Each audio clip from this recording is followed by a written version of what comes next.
yun, ito yung mga ating stock birds na hindi nagamit, napakarami. Yan, napakarami ng stock bird natin hindi nagamit. So, pero gagawin natin dito, nag-aaway pa yung dalawa. Nag-aaway pa. Pareha sa barako. Ayan, umaga at hapon din natin sila pinapakain. So, ngayon is, ayan, Porsche, time check tayo, 4:17. Kita pa. Hindi ko makita. Makita, baliktad. Ano ba? Ayan, Porsche, 4:18. 418. Yan yung harapan nila. So ito temporary lang sila rito kasi gagamitin natin to sa ano. Ito original pang north natin to, kaso nga doon yung lumang loop doon natin na ilagay yung mga pang north natin kasi wala pa to dati. So ngayon gagawin natin, ilalagay muna natin yung pan summer dito. Yung pan summer kasi after ng south summer yan. So habang nagbe-breed tayo ng pang north, meron ba? Tama ba? Hindi. Kasi ang north kasi October ang karera. Ang south naman February ang karera. February ang karera nila. So ang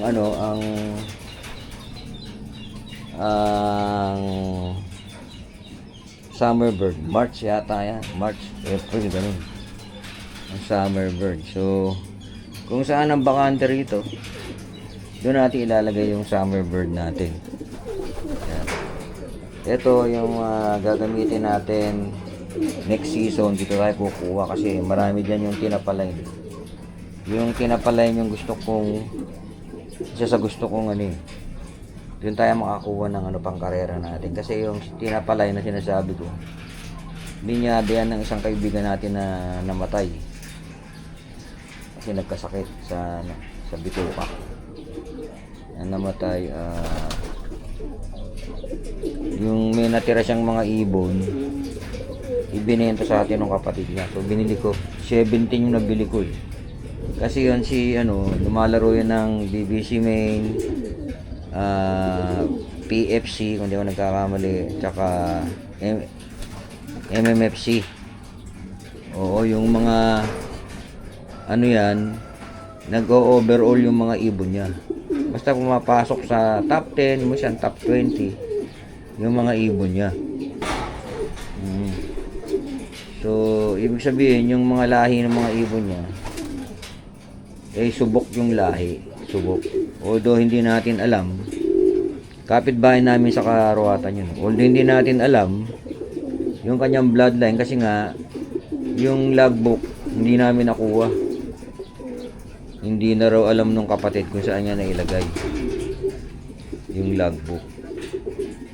Bali ang nakuha ko lang din is yung 17 na nakalapati niya, tapos yung kanyang top pigeon na ano ba tawag doon, clock, yung auto clocking yung top pigeon, yun ang nakuha natin sa kanya. Pero hindi pa natin gagamitin yun ng ating auto clocking kasi kailangan pala may landing pad. At saka doon pag may auto clocking ka, ang submission pala doon sa Quezon City yata yung sa Baliches, hindi ko alam. Itong NHPC doon sa main so medyo yun, nagdalawang isip tayo kasi kung dito isi-send lang natin through cellphone. So siguro saka na natin yan pagka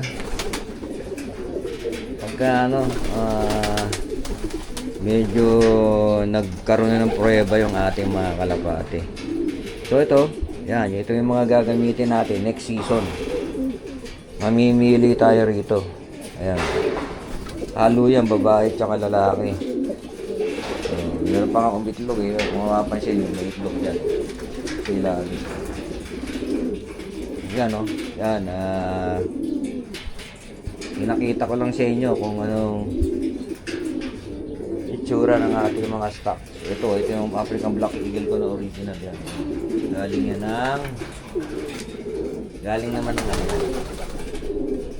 Galing ng Bioresearch kay Sir Allen Tan. Ito pa isang Bioresearch eh. Ano yan? Ano yan? Paul Sayon. Ito naman is Jansen. Galing din ng Bioresearch. Yan. Mga barako yun. Tapos meron pa tayong barako rito na ayun. So producer na yan. Galing kay Envelope ito. Yan. Galing kay Envelope. So yan. Parang pencil yan. Galing kay Envelope. Tapos ang ibang barako natin. Ito. Embrek ko galing ng Bioresearch niya, Embrek. May Bioresearch pa pala ako sa rito. Ito yung ano ko, Florison. Ito. Bioresearch din. Florison. Hindi ko nagamit. So, gamitin kasi ano ito, si Florison, ano yan eh.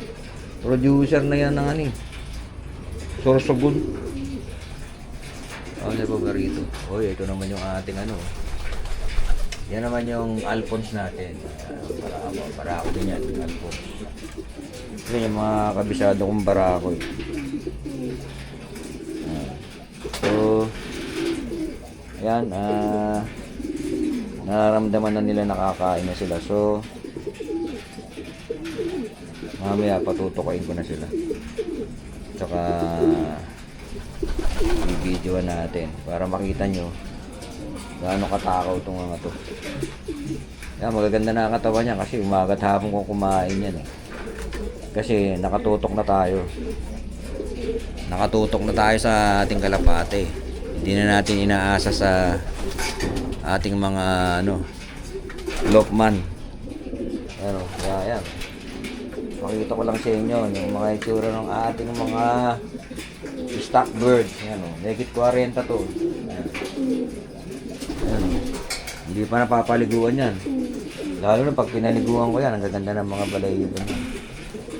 So yun, kukuha tayo ng patukaan nila para patukain sila. Balikan ko na lang kayo mamaya. Bye bye. So dito tayo sa sa ating stock breeders. Magpapatukaan na tayo ng kanilang hapunan. Yan. Kaya natin ang kanilang kainan.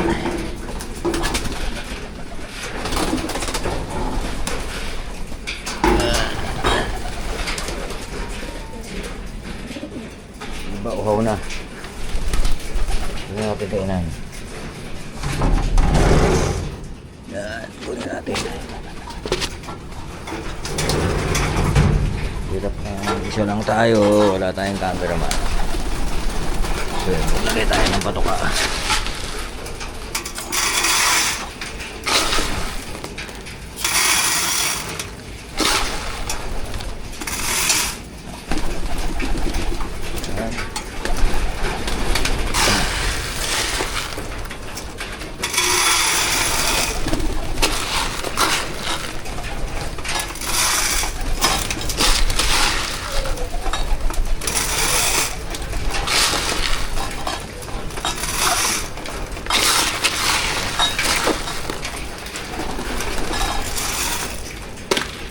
Yan.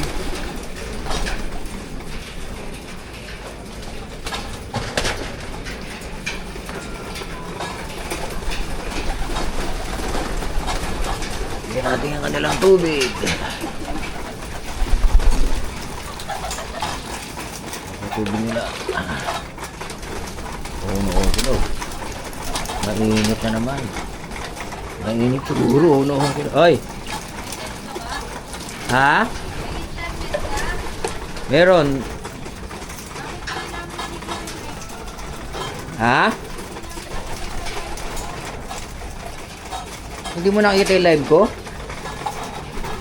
Eh, nakaano ako eh. Naka-live ako na. Nakaano ako eh.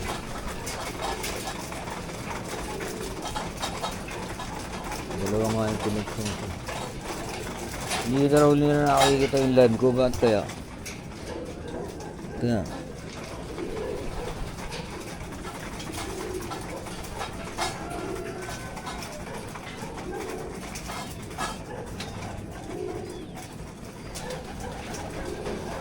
Ala. Ayari. Naputol tayo. Live.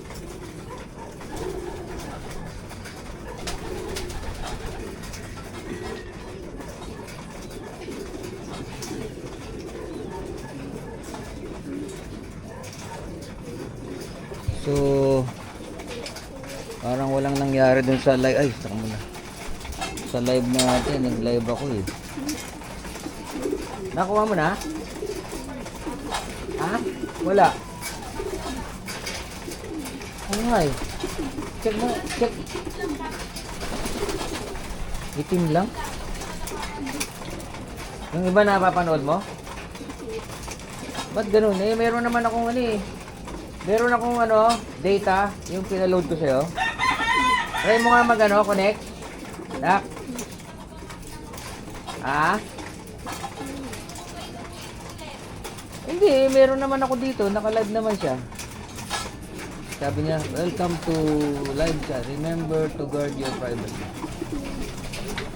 Naka-live naman ako na.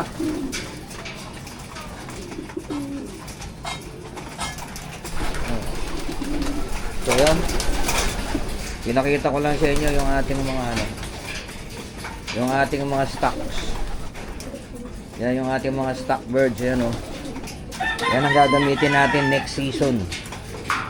Kukuha tayo rito ng ano, pairs. Para sa next season natin. Yung sa next season na North, South, and Summer. So yung summer bird natin, doon nando sa baba yun, yung mga pair na ginagamit natin. Pang summer bird na yun. So late naman yun. Yung mga yung pag natapos ko na yung sing-sing ng South, summer bird naman ang sisingsingan natin. Kasi may mga nakasalang pa tayo dun. Yung South ko siguro, mga ano pa yan, 15 pa yata eh. So ngayon, yan. Dito yung ano, ito yung ating ano, para sa ano, nasa viewing deck yung ano eh, yung mga South bird natin. So yun, pinakita ko lang sa inyo yung ating mga stocks. Yan, para may idea kayo kung ano na yung ano, binibreed ni Lolo. Hindi biro yung ginagawang breeding ni Lolo. Meron tayong stocks talaga na binibili natin para yun nga, para gumaling ang ating mga ibon. Maraming salamat po sa panonood. Magandang hapon po and God bless po sa lahat.